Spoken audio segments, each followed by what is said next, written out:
everyone, and welcome back to the channel. Today, we re-dive into the final chapter of a Wall Street saga that feels more like a Hollywood thriller. This is the story of how a titan of finance faced the full force of the U.S. government, lost his empire, and then, against all odds, staged one of the most incredible comebacks in modern history. This is the story of Stephen A. Cohen. In the chaotic jungle of Wall Street, legends are born from one thing: the ability to see what others can't. And no one saw the market quite like Stephen A. Cohen. He wasn't loud, nor flamboyant. He didn't give motivational speeches or appear on CNBC to show off his success. He preferred to sit in a dimly lit trading room, surrounded by screens and numbers, reading the pulse of the market like a doctor listens to a heartbeat. In the 1980s, Cohen started as a junior trader at a small brokerage firm. Every morning, he'd walk into the trading pit with a cup of coffee and a cold stare, and by the time the market closed, he had already made tens of thousands of dollars in profits.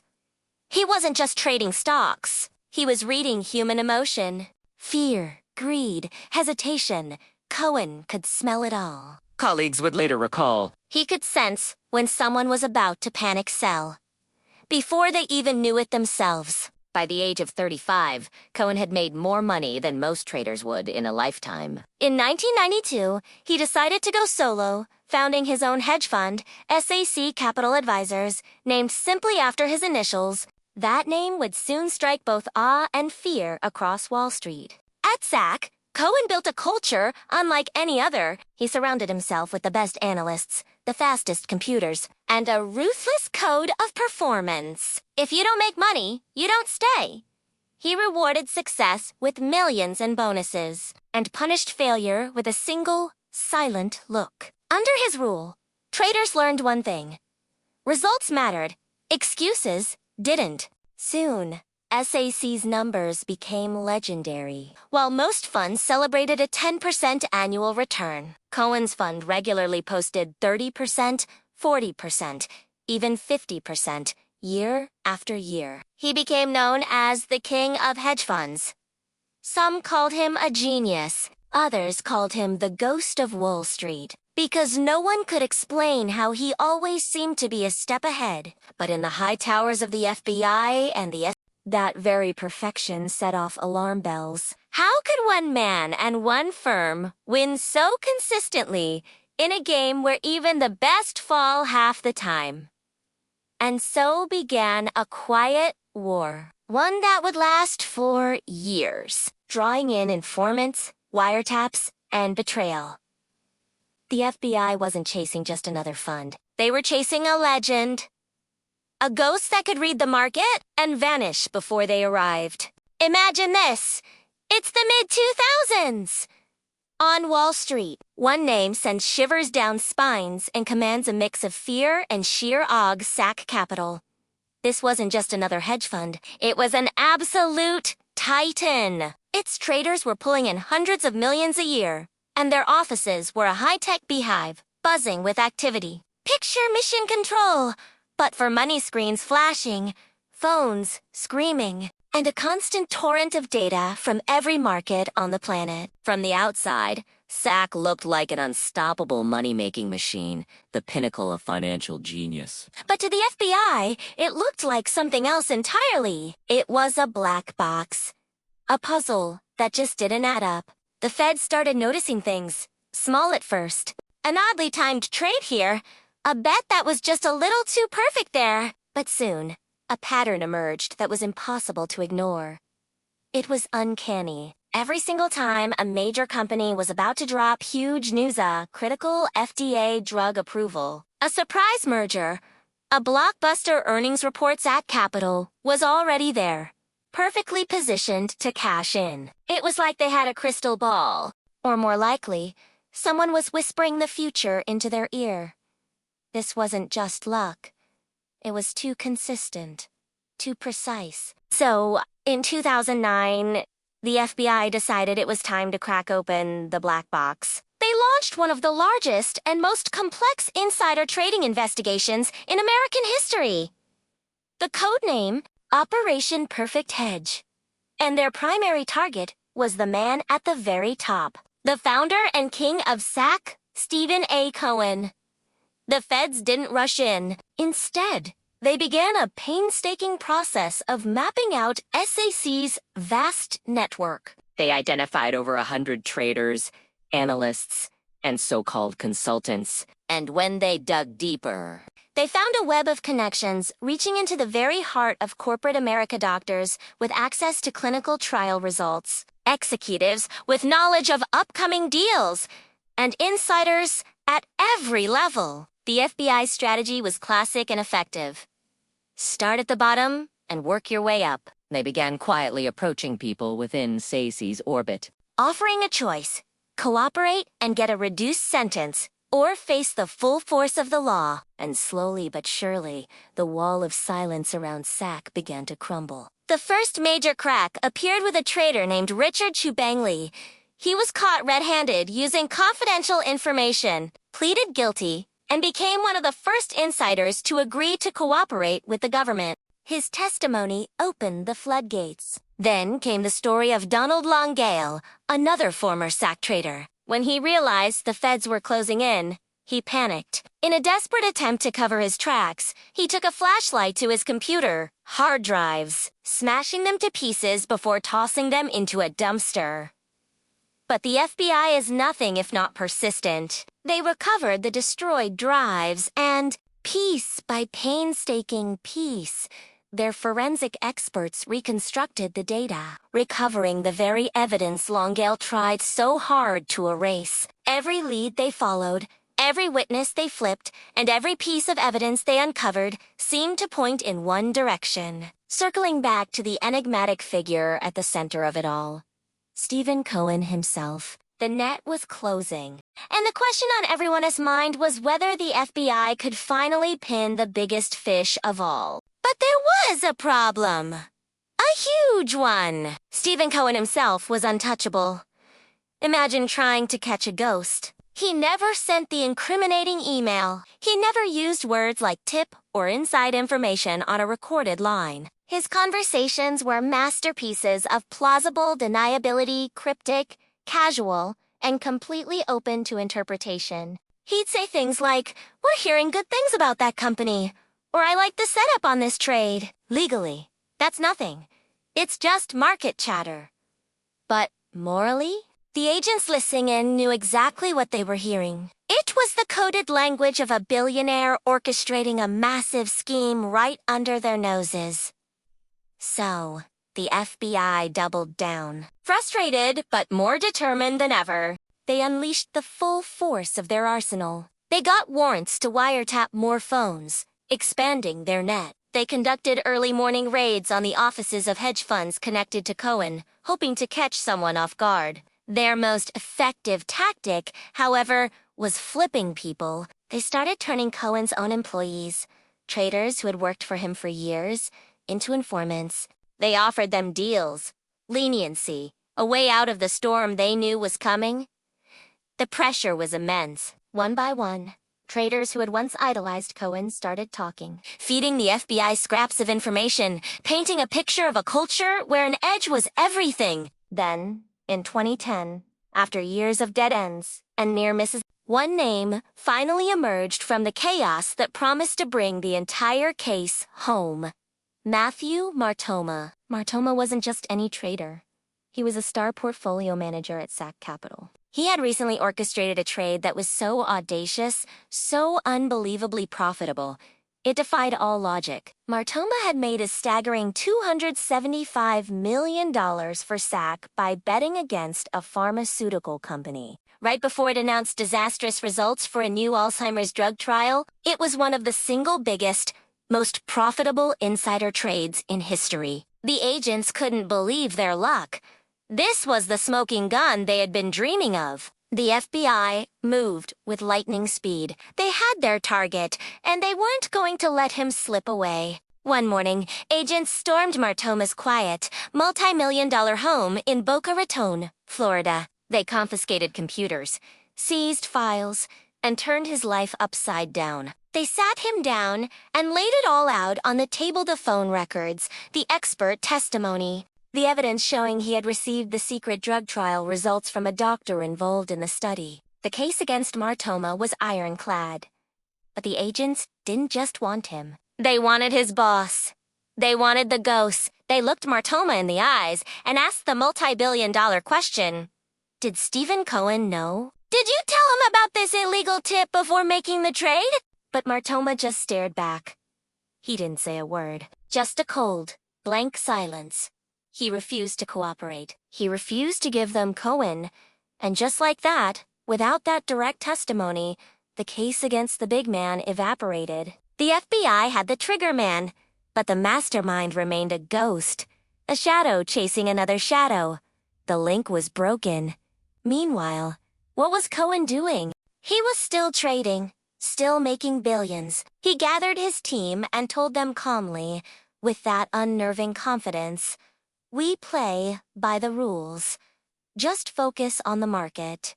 But everyone knew the bravado was a front. Deep down, he knew the storm wasn't over. The walls were closing in, piece by piece. And the legend of Wall Street's ghost, the man who couldn't be caught, was about to be tested like never before. For years, the FBI had been meticulously building a case, brick by brick. By 2012, their investigation was a fortress of evidence. They had flipped traders, turning insiders into informants. They had seized hard drives and sifted through millions of emails. Every single piece of data, every confession, pointed to the same unavoidable conclusion. Somewhat deep inside the powerful hedge fund, SAC Capital Advisors was systematically trading on illegal inside information. The entire investigation had become a high-stakes chess match. But one crucial question remained unanswered. A king still protected on the board. Did the firm's founder, the legendary investor Stephen A. Cohen? No. This question echoed through the halls of power in both Washington and New York. Prosecutors debated it relentlessly. The arguments were fierce and circular. Some were convinced Cohen was simply too brilliant to dialed in to his own firm's operations, not to have known what was happening. Others argued the opposite. He was too smart to ever leave a trace, too cunning to get caught. Then, in the heat of July 2013, the hammer finally came down. The United States government didn't just target an individual, they charged the entire entity. SAC Capital Advisors was hit with a bombshell indictment for what prosecutors called insider trading that was substantial, pervasive, and on a scale without known precedent in the history of hedge funds. It was the largest criminal indictment ever filed against a financial firm of its kind. The headlines were explosive, painting a picture of a Wall Street titan facing his day of reckoning. FBI vs. the King of Wall Street, one screamed.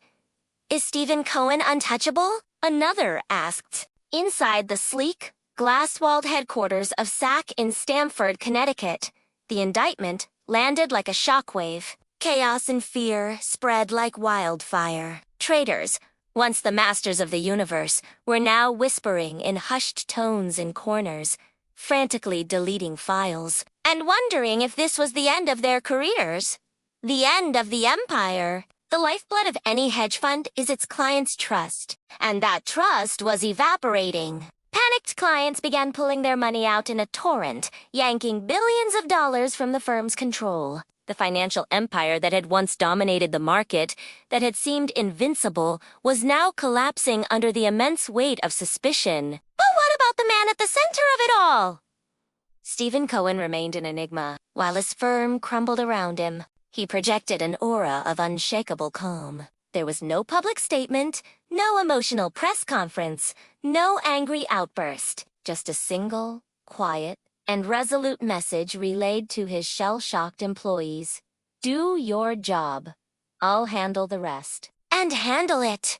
He did. Behind the scenes, a legal war of truly epic proportions was just beginning. Cohen didn't just hire a lawyer. He assembled a legal dream team. This wasn't just any group of attorneys. These were the best of the best former top federal prosecutors who knew the government's playbook inside and out, and elite Wall Street defense lawyers, each billing well over $1,000 an hour for their expertise. It was a fortress of legal minds, designed to repel any attack. The government's ultimate goal was clear. They wanted to convict Cohen himself. They wanted to put the king in checkmate. But they were facing a monumental challenge. In the American legal system, a criminal conviction requires proof beyond a reasonable doubt. And that direct, irrefutable proof that smoking guns simply didn't exist. They had a mountain of circumstantial evidence, but they had no recording of Cohen giving an illegal order. They had no email where he explicitly acknowledged inside information. They had no star witness who could testify that Cohen had directly instructed them to break the law. The government had the firm cornered, but the king himself remained. This is the story of how a titan of finance faced the full force of the U.S. government, lost his empire, and then, against all odds, staged one of the most incredible comebacks in modern history. This is the story of Stephen A. Cohen. The year is 2013. After a relentless, multi-year investigation by the FBI, the gavel is about to fall on SAC Capital, one of the most successful hedge funds ever. The charges were serious, painting a picture of a firm built on a foundation of insider trading.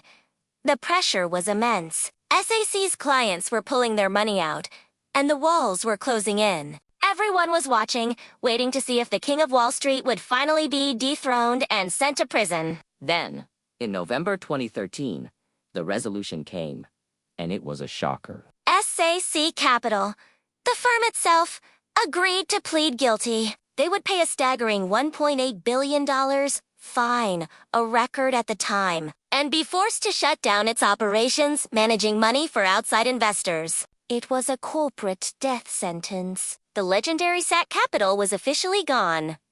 But what about the man at the top? What about Stephen Cohen? In a move that stunned both his critics and supporters, Cohen himself walked away without a criminal conviction. He wasn't going to jail. The agreement, however, did come with a personal price. He was banned from managing money for any outside investors for 2 years. For any other fund manager, this would be the end of their career. But Stephen Cohen isn't just any fund manager. He didn't see this as a defeat. He saw it as an intermission. During his 2-year exile, Cohen didn't just sit on the sidelines. He went to work, restructuring his entire operation. He renamed the firm Point 72 Asset Management and transformed it into what is known as a family office. This meant he was no longer managing other people's money. He was now exclusively managing his own vast, multi-billion-dollar fortune. He turned his fallen empire into a personal fortress, insulated from the outside world, but still very much in the game, playing with his own chips. And then, in 2018, the ban expired. The moment the clock ran out, Cohen was back. But this wasn't a loud, bombastic return. It was quiet, calculated, and confident. He began accepting outside capital again, slowly rebuilding his empire brick by brick. He recruited a new generation of top talent, and his firm, Point 72, quickly re-established itself as a powerhouse on Wall Street. He hadn't just survived, he was thriving. But Cohen's comeback story had one more unbelievable twist. As if to plant his flag firmly back on top and prove his ultimate resilience, he made a move no one saw coming. He stepped out of the shadows of high finance and into the bright lights of America's favorite pastime. He bought the New York Mets baseball team, instantly transforming himself from a controversial Wall Street legend into a beloved sports owner, cheered on by legions of fans. It was the ultimate power move. So, where does that leave the legacy of Stephen A. Cohen? He never spent a day in prison. His fortune, far from being lost, has only grown, yet the shadow of that epic battle with the FBI still lingers. To some, he's a financial genius, a visionary trader who outsmarted the entire system. To others, he's a symbol of a broken system, an example of how immense wealth and power can seemingly bend the rules of justice. His story holds up a mirror to the world of high-stakes finance. A world where the relentless pursuit of winning is the only thing that matters, and where the line between brilliant strategy and criminal activity can be incredibly thin, almost invisible. On Wall Street, they still talk about him in hushed tones. They say the ghost of SAC Capital never really left. He just learned how to disappear in plain sight. Thanks so much for watching. What do you think about Cohen's story? Is he a genius or a symbol of a flawed system? Let me know in the comments below. And if you enjoyed this deep dive, do not forget to hit that like button and subscribe for more stories from the world of finance and beyond. We'll see you in the next one!